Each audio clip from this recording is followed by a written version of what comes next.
Boa noite a todos, boa noite.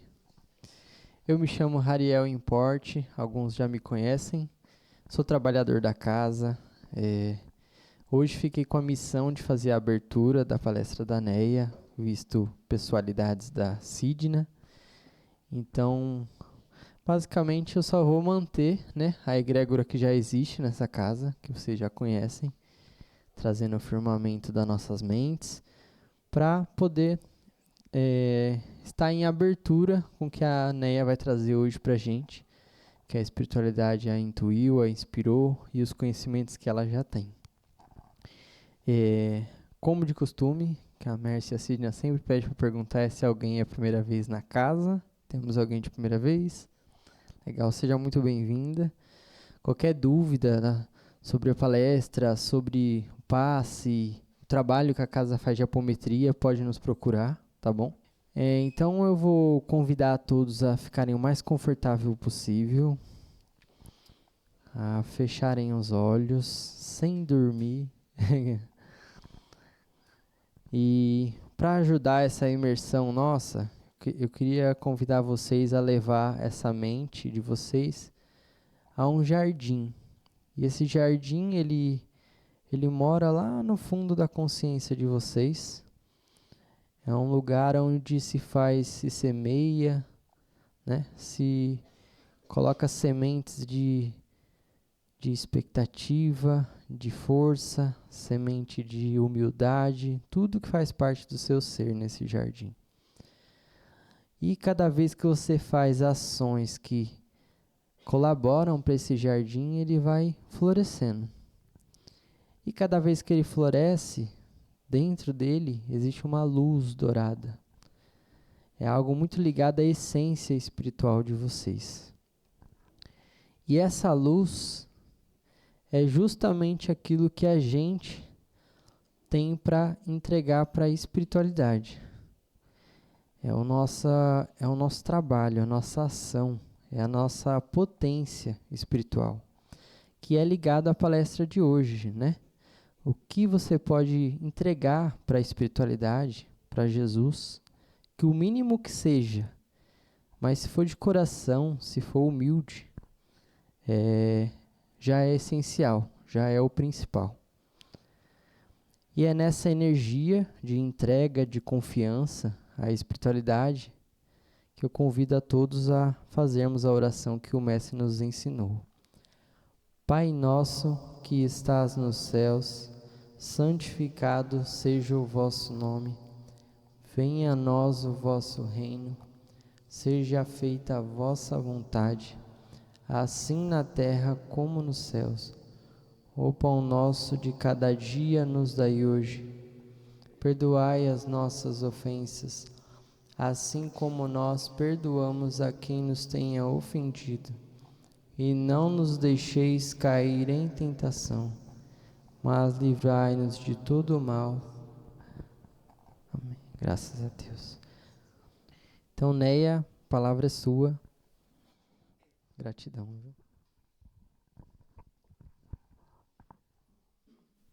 Boa noite a todos. Que a doce paz do Mestre Jesus nos envolva a todos, nos acalentando neste momento que estamos aqui, para junto a gente ter uma conversa a respeito de uma vivência do Mestre Jesus quando ele passou aqui, quando ele esteve encarnado neste planeta. Eu quero agradecer a Deus pelo dom da vida, que nos permite esse momento único. Quero agradecer à espiritualidade superior e amiga que encontra aqui, a Jesus, que está conosco, porque Ele prometeu, onde estivesse 2 ou 3 reunidos no nome dEle, Ele estaria. Então, eu sei que Ele está aqui nesse momento.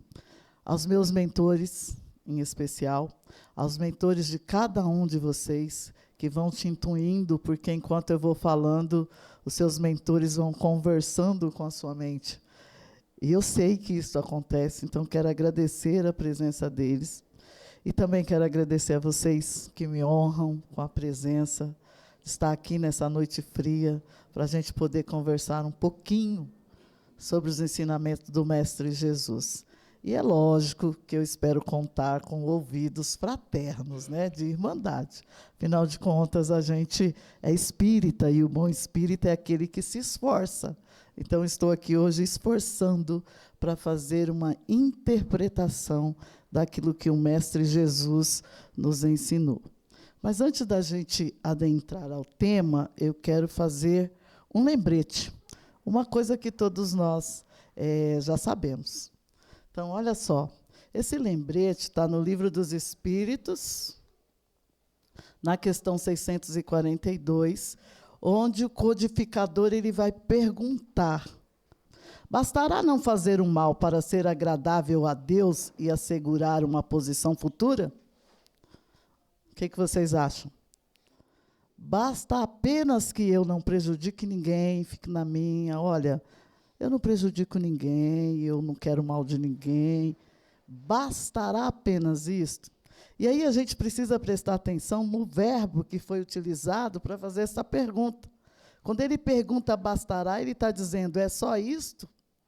Se eu não passar nesta existência, não prejudicar ninguém, só isso basta? Isso agrada a Deus?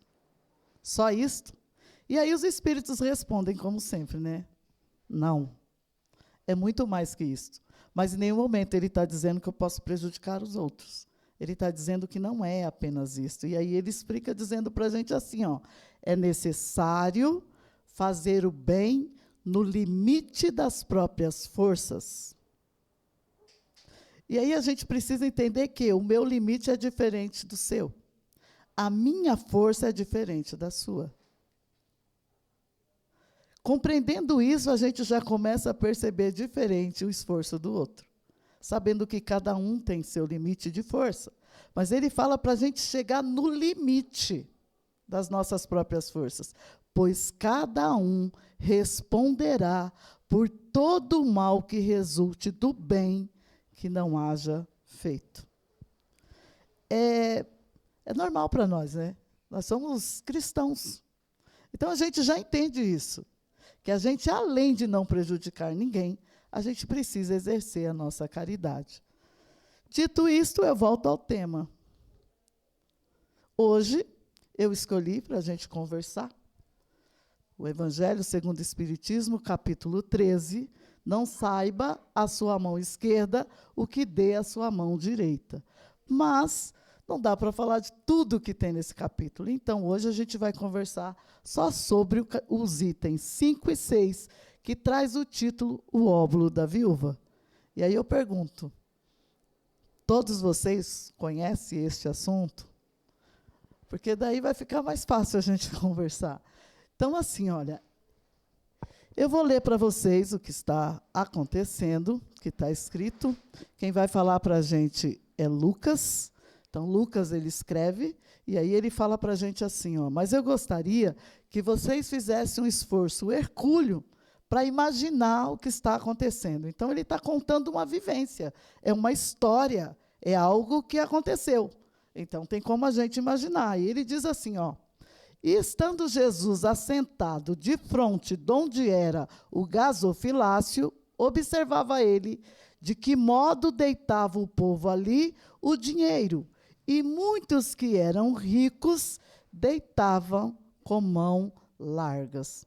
Então, pensa assim, olha, quando eu vou doar alguma coisa que é pequenininho, minha mão, agora se for muito, minha mão fica larga. Então, olha só, Jesus estava sentado ali, e ele observava. E aí eu queria dizer para vocês assim, ó, Jesus está sentado aqui, e ele nos observa. Então, nesse momento, Jesus sentou e observou o que acontecia. E, tendo chegado uma pobre viúva, lançou 2 pequenas moedas de óbolo. E Jesus, convocando os seus discípulos, lhe disse, na verdade vos digo que esta pobre viúva deu mais do que todos os outros que colocaram no gasofilácio, porque todos os outros deram do que tinha na sua abundância. Porém, esta deitou da sua mesma indulgência tudo o que tinha e tudo o que lhe restava para seu sustento. Essa passagem se encontra em Marcos 12, do 41 e 44, e no livro da Bíblia, Lucas 21, de 1 a 4. Então, os dois contaram essa história. Mas, para melhor compreensão do que estava acontecendo, olha só. Este era o templo de Jerusalém, onde Jesus estava sentado. Então, primeiro vamos olhar o seguinte, olha, esse é o templo judaico, onde os judeus iam adorar o seu Deus, o Deus de Abraão, de Isaac e de Jacó. Os judeus podiam adentrar ao templo. Os gentios, no caso nós, que não somos judeus, penso eu, poderia ficar do lado de fora. Somente os judeus podiam entrar no templo. As mulheres, na época que Jesus estava encarnado, elas só podiam ficar aqui no pátio. Só que parece pequeno, mas esse pátio era enorme. Ali aconteciam acordos políticos, ali eram as redes sociais do povo judeu. É ali onde aconteciam as ostentações. Então, eles chegavam lá, e aí Jesus fez o quê? Jesus sentou aqui, perto do gasofilácio, e observava o que acontecia lá dentro. Mas o que era gasofilácio? Exatamente isso aqui, ó. Era o lugar onde se depositavam as ofertas. Então, Jesus estava sentado e observava como que o povo ofertava. Dentro do templo, ficou meio apagado aqui, olha. Dentro do templo haviam 13 gasofilácios. Tudo bem? Então, Jesus observava e, de repente, chegou uma viúva, pobre viúva. Mas aí a gente precisa contextualizar quem era viúva no tempo de Jesus. Nós, mulheres, graças à evolução, né? Hoje a gente, principalmente no Brasil, nós mulheres temos que agradecer de ter esta encarnação ou reencarnação neste país. Tem mulheres que nunca agradeceu por isso. E houve uma evolução, mas no tempo que Jesus estava aqui, a mulher, ao casar, passa a pertencer à família do marido. Então, o que acontece? Hoje, os meus filhos, eles têm a minha família e a família do meu marido. Eu sou de duas famílias.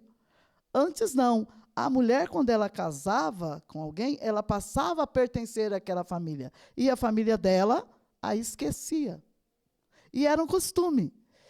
E era um pertencer tão grande que, se os deuses da família fossem diferentes, esta mulher deveria adorar os deuses da família do seu esposo. E aí acabou, ela era de outra família.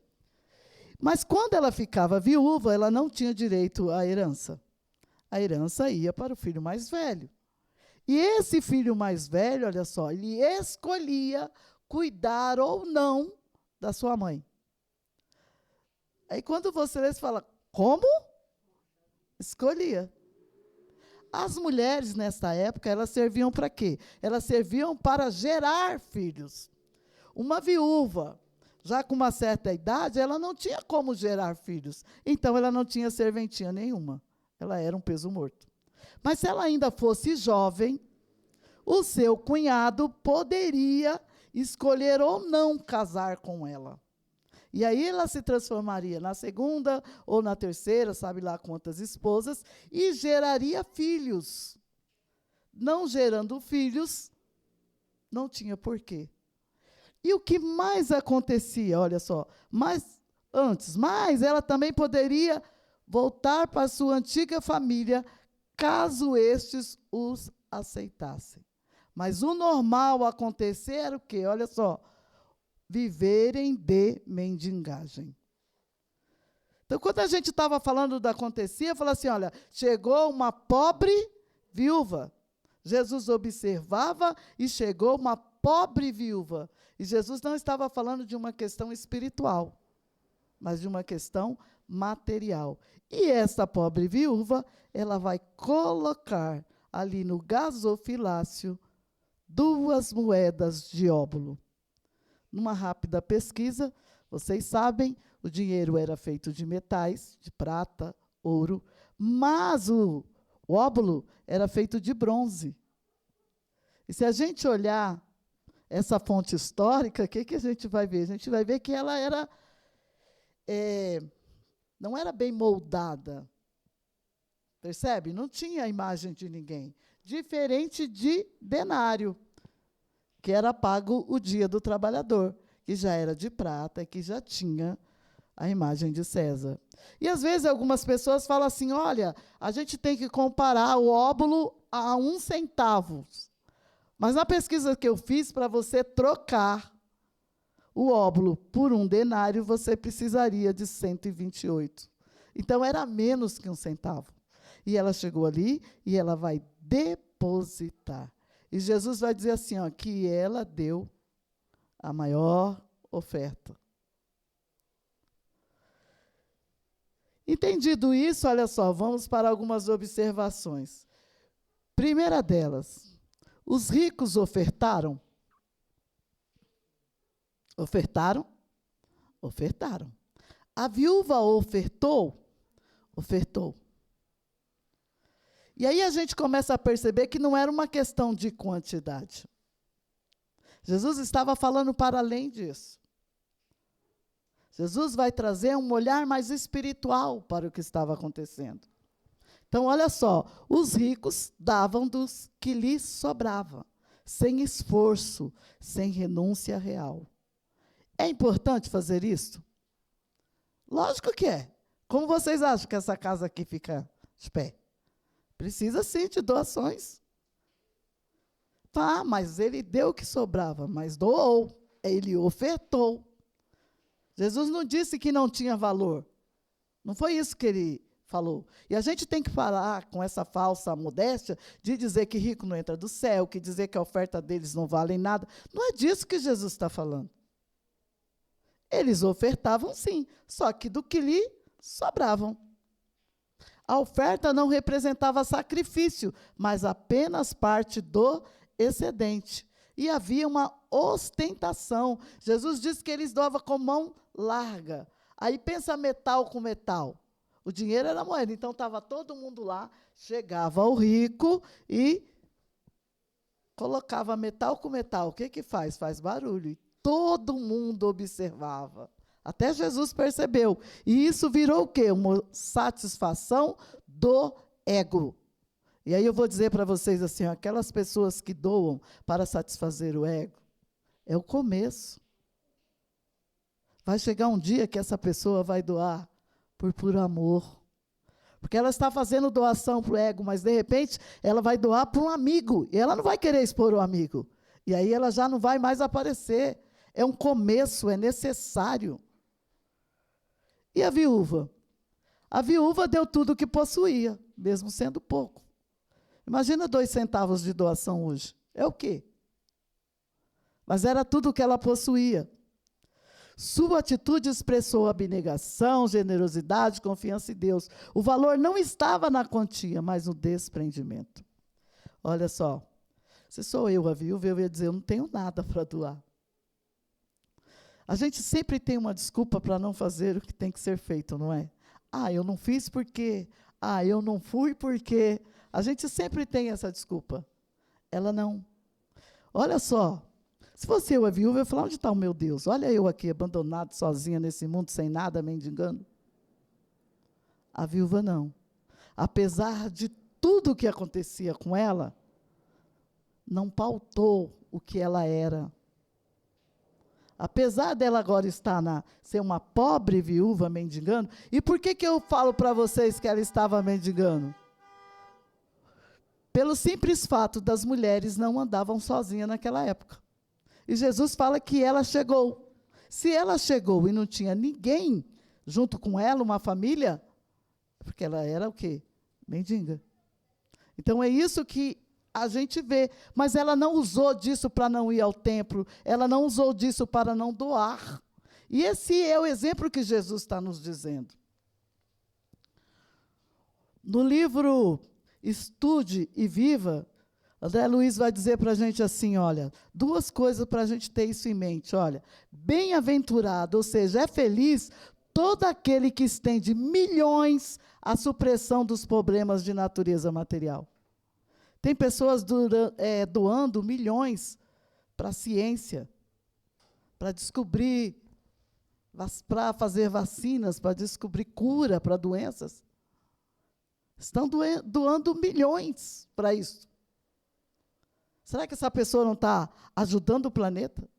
Será que não está ajudando na nossa evolução? Não está ajudando várias pessoas? Então, é bem-aventurado, sim. Mas aí ele continua assim, e, André Luiz vai falar, bem-aventurado todo aquele que cede algo de si próprio a benefício dos outros, ainda que seja tão somente uma palavra de bênção para o conforto de uma criança esquecida. E isso me toca muito quando ele fala uma palavra de bênção. Porque, às vezes, a nossa doação, o nosso óbolo, é apenas ouvir, é apenas calar. É disso que Jesus está falando. Porque talvez essa seja a maior oferta que eu posso fazer por alguém. Ouvir, como vocês estão fazendo comigo agora. Ah, não dorme não, gente. Por favor. Outras observações, continuando. Os ricos, espiritualmente, vamos agora olhar porque Jesus observou espiritualmente. Espiritualmente, o gesto era limitado. Faltava-lhes desprendimento, humildade, confiança na providência divina. Suas dádivas eram mais exteriores do que interiores. Eles doavam para que os outros vissem e os aplaudissem. Então, era algo exterior, mas ainda era oferta. Jesus quer da gente algo do nosso interior, do espírito. Já a viúva, olha só, espiritualmente a oferta tinha um peso imenso. Era a entrega do coração, a doação plena de si mesmo, representava a fé. Apesar de tudo, ela continuava com fé, amor e confiança, virtudes que elevam a alma. Tem um filósofo brasileiro, ele já desencarnou, mas ele explicou bem isso no livro dele. O Berto Roden, no livro dele, Universo e Sociedade, ele vai falar assim, ó, enquanto no plano material a gente olha a quantidade, parece que quem dá empobrece e quem recebe enriquece. Aí você fala assim, né, é óbvio, né? Se eu tenho 1.000, e você também, eu te dou 500, eu fico com menos, você fica com mais. Isso quando a gente olha materialmente, no plano da quantidade. Mas aí ele fala assim, ó, já no plano espiritual, a gente olha o quê? Qualidade. E aí ele diz assim, ó, é o contrário. Quem vive para dar, para servir, é verdadeiramente rico, pois se conecta com a abundância do Espírito. Conseguem pensar em algum exemplo disso? Eu trouxe alguns aqui, olha. Olha só. Conhecimento. Vamos falar de conhecimento? No plano material, se você tem maior conhecimento, você tem uma vantagem sobre o outro. Pensa sobre ser alfabetizado. Se você sabe ler, o outro não, quando ele te pede para ler alguma coisa, você tem uma vantagem, ele vai precisar de você. Ou você tem uma vantagem, você pode falar coisas que não estão ali. É uma vantagem o conhecimento. Então, você tem uma vantagem, porque você tem maior conhecimento. Nós, mulheres, entendemos bem, principalmente eu, se eu tiver que levar o meu carro no mecânico. Ele vai falar e eu vou olhar. Dá para eu dizer alguma coisa? O máximo que eu posso falar está muito caro. Né? Mas, se tiver necessidade, hoje, graças a Deus, eu anoto, eu principalmente falo, qual é o defeito mesmo, moço? E anoto. Chego em casa, né? E aí, como eu tenho filhos e marido, sou a única menina, né? 2 filhos e um marido, eu fico, não sei o quê. Entendeu? Mas pensa se não é uma vantagem que ele tem. Se a gente olhar materialmente, é isso que acontece. É uma vantagem, olha. Mas e quando eu passo esse conhecimento? Eu tenho a sensação que eu perdi a vantagem. Se o mesmo mecânico for conversar com outro mecânico, já não tem mais nenhuma vantagem. É disso que o filósofo fala para a gente, olha só. Ao ensinar, parece que se perde vantagem sobre o outro. Ficou claro isso, gente? Mas agora vamos olhar espiritualmente, olha só. Espiritual, compartilhar o saber multiplica. Então, eu não sei. Aí alguém me ensina, o que acontece com a nossa sociedade? Olha, conhecimentos iguais. Quanto mais ensinamos, mais aprendemos. Porque quando chega aqui, olha só, agora sabendo sobre o assunto, o que a gente vai fazer? Trocar ideias. E quando a gente troca ideias, o que acontece com o nosso conhecimento? Evoluímos todos. Quando a gente olha isso espiritualmente. Espiritualmente, a gente não precisa de vantagem sobre os outros. Nós precisamos de uma sociedade justa e fraterna, onde todos estão dispostos à prática do bem. É isso que nós precisamos espiritualmente. Mas vamos falar uma coisa que eu considero mais difícil: o perdão. O perdão é complicado. E vou dizer para vocês, nós viemos aqui para aprender a perdoar, aqui neste planeta. Perdão é uma coisa que a gente precisa aprender. E eu tenho para mim que perdoar, o meu perdão tem limites. Tem coisas que eu falo, Senhor, não deixa acontecer, não. Porque tem pessoas que passam uma existência sem conseguir perdoar o pai. E não é porque não quer, é porque não consegue. Olha só, materialmente perdoar pode parecer fraqueza, uma perda de orgulho. Para falar de orgulho, vamos falar de traição humana. Traição. Nós mulheres temos mais facilidade em perdoar uma traição.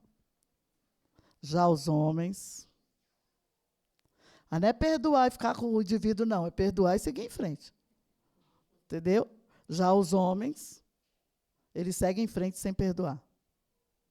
E toda vez que tiver uma oportunidade, por quê? Porque é o ego gritando. Mas a gente pode falar de outra coisa. Imagina se alguém assassinou um filho seu. Como perdoar o imperdoável? Eu penso nessas que eu falo, Senhor, como perdoar? Mas não vai longe, não. E quando o seu filho vai por mortes naturais, como perdoar a Deus? E ainda tem que escutar, Deus sabe o que faz. A pessoa chega, te abraça, fala, Deus sabe o que faz. Falando de experiência própria, eu falei, quando o filho dele estava na cruz, ele virou as costas. Agora eu tenho que olhar no velório.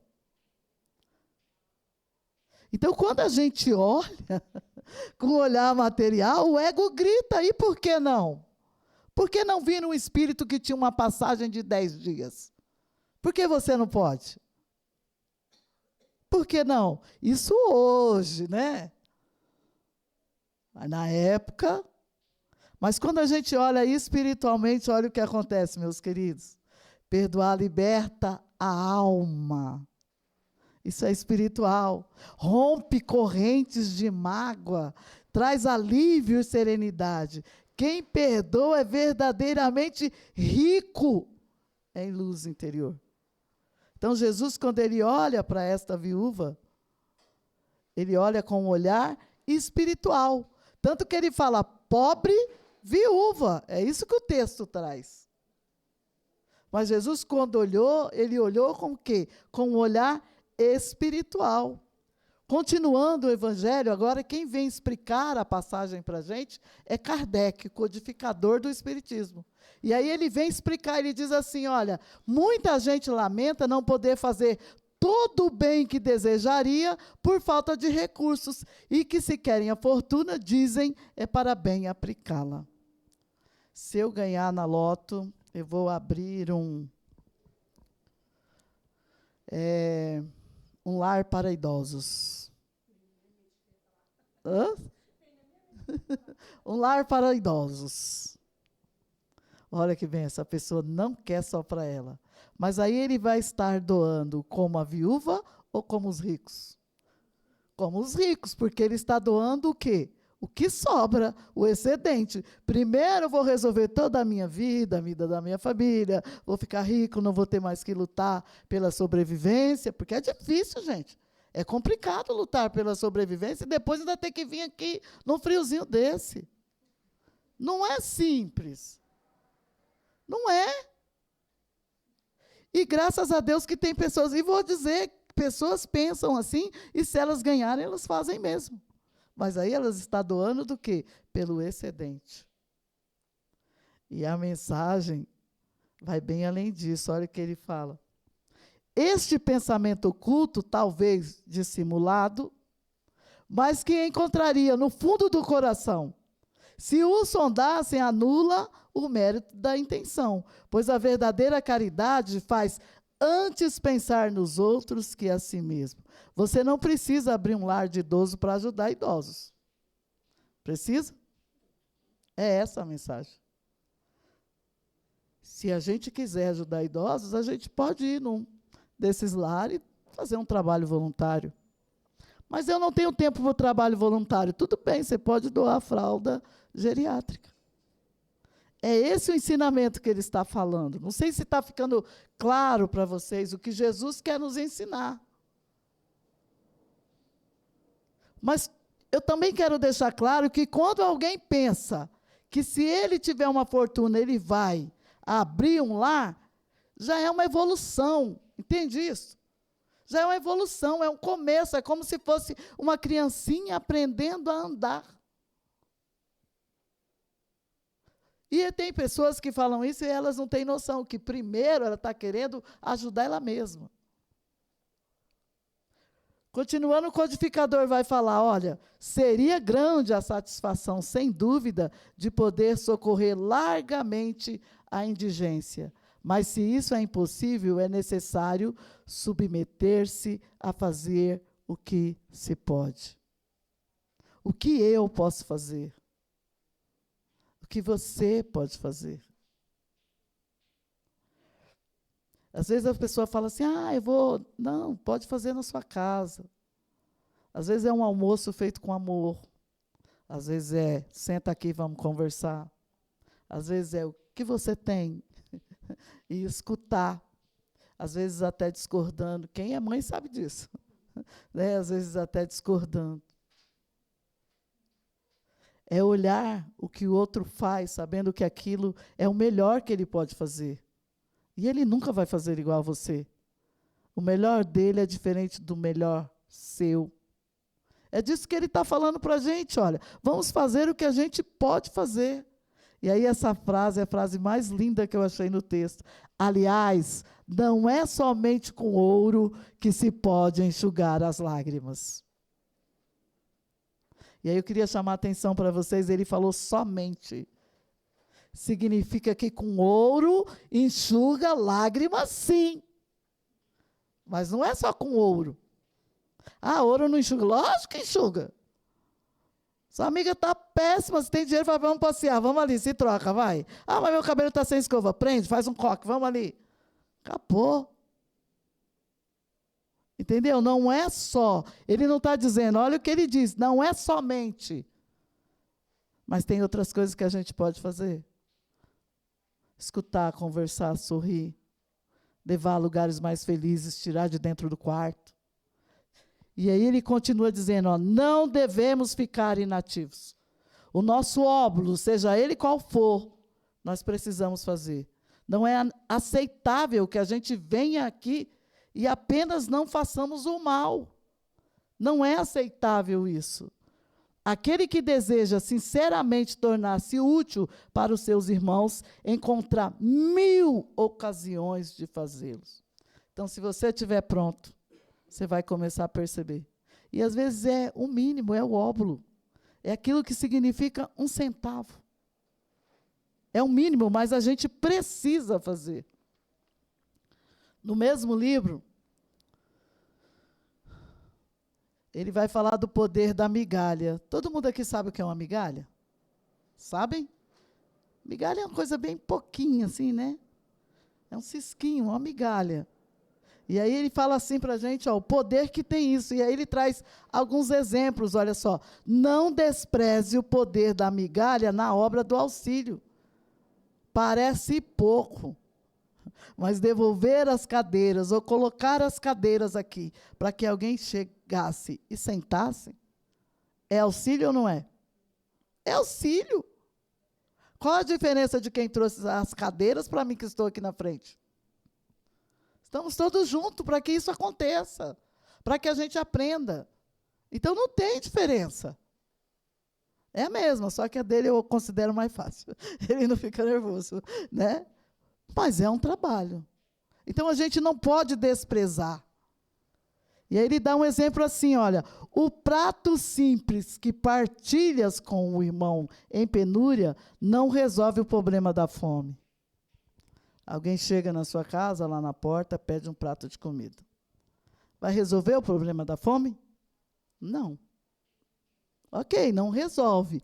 Entretanto, ele não é apenas favor providencial para quem recebe. Esse prato de comida pode trazer saúde, pode trazer uma boa noite de sono, pode trazer horas sem preocupações para quem recebe. Vai alimentá-lo. Então, para quem recebe, é muito importante. Mas também, e essa parte é linda, olha, mensagem de fraternidade expedida na direção de outras almas. Quando eu faço essa doação, eu passo uma mensagem de fraternidade. É como um pingo no oceano que vai reverberar nas outras almas. É isso que ele fala para a gente, ó, que se inclinarão a repetir as alegrias da mesa. Às vezes você pensa que você só doou um prato de comida. De repente você ensinou seu filho, você ensinou os vizinhos. Essa pessoa pode chegar numa outra posição em que ela vai repetir o que você fez por ela. Então a gente não pode desprezar, é mínimo, mas a gente não pode esquecer que Jesus disse: quem faz aos meus pequeninos, fazem a mim. Eu sei que quando a gente faz um prato de comida, a gente não pensa, estou fazendo como se fosse para Jesus. A gente só faz. Nós somos cristãos. Né? Dinheiro a gente vai falar que não, mas comida, não tem como, né? Alguém chegar no portão da sua casa e você falar que não, a não ser que não tenha comida pronta. Aí a gente pede desculpa ao moço. Volta mais tarde, volta na hora da janta. Já aconteceu comigo. E ele voltou, viu? E eu até caprichei, né? Porque não dá para fazer qualquer coisa. Em muitas circunstâncias, é um gesto só de tua compreensão que salvará alguém da calamidade iminente. Às vezes é um gesto, é uma palavra. Às vezes a pessoa quer tirar a vida dela. E você chega. E aquela pessoa não faz isso. E forma uma família maravilhosa, e vem vários espíritos e aprende com ela. E foi uma palavra sua, que você considerava o quê? Migalha. E às vezes a espiritualidade só tem você ali para usar. Então esteja pronto. Porque vai ser você mesmo. Você vai olhar e falar, agora é comigo. Entenderam? Uma só frase de tua parte representa a segurança de comunidades inteiras. Tem pessoas que tomam decisões, que salva a comunidade inteira. Como o contrário também é verdadeiro. E aí eu trouxe alguns exemplos aqui. Vocês conhecem esse cara? Já viram a foto dele? Alguém? Médico dos pobres, como era mesmo o nome dele? Isso, Bezerra de Menezes. Não sei se vocês conhecem a história dele, mas assim, né? Bezerra de Menezes, ele nasceu numa família afortunada, né? Se formou médico. E a história que eu vou contar para vocês, até o anel de formatura já tinha ido. Ele já tinha feito doação para alguém necessitado. Como ele ajudava muita gente, era o médico dos pobres, ele não ganhava dinheiro. E aí a fortuna que ele herdou começou a acabar. E ele estava com uma bota, assim, em Minas se fala surrada, já gasta, sabe assim, que envergonhava a nobreza a qual ele fazia parte. Como que o médico pode estar com essa bota? E um dos amigos dele, vendo aquilo, falou: Bezerra, eu vou te dar uma bota, porque essa aí já deu, né? E ele ficou muito feliz, muito. Porque uma coisa que eu aprendi, esse mês é que eu não sou uma pessoa que tenho facilidade em receber doações. Que eu tenho vergonha. Eu não sabia. Mas o que aconteceu comigo me fez perceber. Falei, nossa, Néia, que ego é este? Eu falei, Jesus, eu nem sabia que eu tinha esse ego todo de não receber doações. A gente é acostumada a dar doações e receber. Como seria para vocês receber uma doação? Porque presente é uma coisa, doação é outra. E eu descobri esse mês que a Néia não está tão preparada, mas o Bezerra recebeu com muita alegria. E ele não colocou a bota. Ele levou a bota todo feliz, indo para casa. Só que no meio do caminho ele encontrou uma pessoa descalço. O que o rico faria?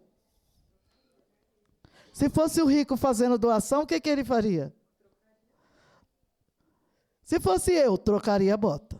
Eu não posso dar, é um presente, a pessoa, olha que desculpa perfeita. A gente não pode sair doando presente. Pode, gente, você ganhou, a pessoa te deu com todo amor e carinho, você vai doar também?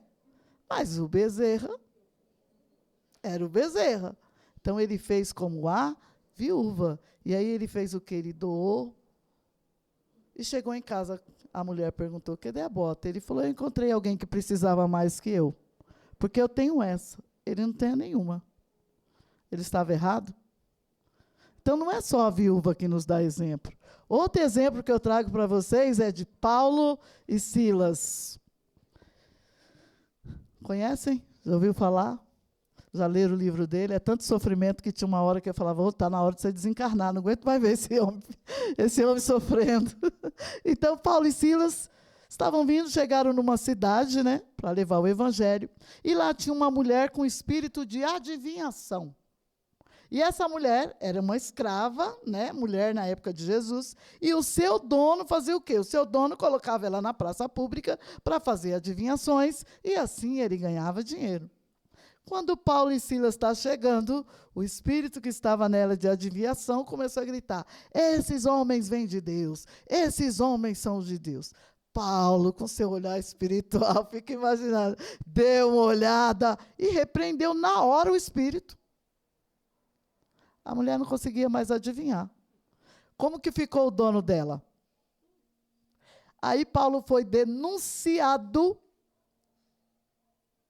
E aí Paulo e Silas foram presos. Eles tinham acabado de chegar naquela cidade. E aí a gente está falando do apóstolo Paulo, preso. Homem de Deus. Aí eu olho assim e falo, que é isso? Como é que pode? Porque que da espiritualidade que não protegeu, eu já começo a pensar que tinha que ter uma egrégora da espiritualidade protegendo Paulo. Por quê? E às vezes a gente está aqui querendo isso também. E Paulo foi preso. E Paulo, sendo preso, ele não ficou na minha revolta. Ele resolveu doar o quê? O óbolo que ele tinha. E o que ele podia fazer ali dentro? Louvar a Deus. Então, Paulo e Silas começam a cantar. E sendo Paulo, que eu falei para vocês, esse louvor ele vai reverberar em toda a prisão, levando paz para todos. Às vezes, meus queridos, a gente só precisa levar a nossa paz. Ficou simples, né, gente? Eu sei que não é simples, tá? Eu falo assim, falo, nossa, só paz. Não, eu sei que não é simples. Às vezes a gente só precisa levar a nossa paz. Outro exemplo é da condessa de Paulo. Essa aqui tinha muito dinheiro, era uma condessa nobre da nobreza. E o que ela fazia? Porque não é onde você nasce, não é o que você tem, é o seu espírito, é as virtudes que você carrega. Então, mesmo estando numa classe social abastada, a condessa ia lá no lugar, trocava de roupa, ia lá nos necessitados, ajudava, sem dizer seu nome. Depois voltava, trocava de roupa novamente e adentrava os seus castelos. Era isso que ela fazia. Então, não há desculpa para a gente não levar o nosso óbolo ao gasofilácio da vida das pessoas. E aí, olha só, teu óbolo, no livro Alegria de Viver, Joana de Ângeles vai dizer para a gente assim, ó, sempre serás convocado a repetir o gesto nobre e significativo da viúva pobre. A oração intercessória por alguém. Se você faz uma oração, pode parecer um centavo, mas no mundo espiritual. A referência positiva a respeito do próximo. Quando a gente for falar do outro, a gente precisa fazer o quê? Referência positiva. Precisamos consertar os nossos erros, não os dos outros. A ação desconhecida pelo beneficiário. Às vezes, para fazer uma ação, a pessoa quer saber o RG, onde trabalha, por que não trabalha, por que não estudou, quem é a mãe, quem é o pai. E aí, perde o valor aquilo que você faz, então só faça. São pequenas, valiosas moedas colocadas nos gasofiláceos das vidas, em cumprimento à lei de amor que vige em toda a parte. Sempre podes auxiliar, doando, enriquecendo-te. Quando a gente doa é material, mas a gente recebe espiritualmente. Porquanto mais feliz é sempre aquele que doa. Vocês acreditam nisso? Que quem doa é mais feliz do que quem recebe? Quem você quer ser? Quem recebe ou quem doa? Porque quem tem para doar tem maior responsabilidade. Pois que, mesmo na posição de carência em que se possa encontrar, ou seja, mesmo que você seja a pessoa que está precisando receber, sempre pode ajudar com o óbolo, ou seja, com o mínimo que notabilizou a feliz viúva do Evangelho. E eu termino, espero ter sido clara no que Jesus quis dizer, com a frase que eu achei mais linda, que foi, aliás, não é somente com ouro que se pode enxugar as lágrimas. Gratidão.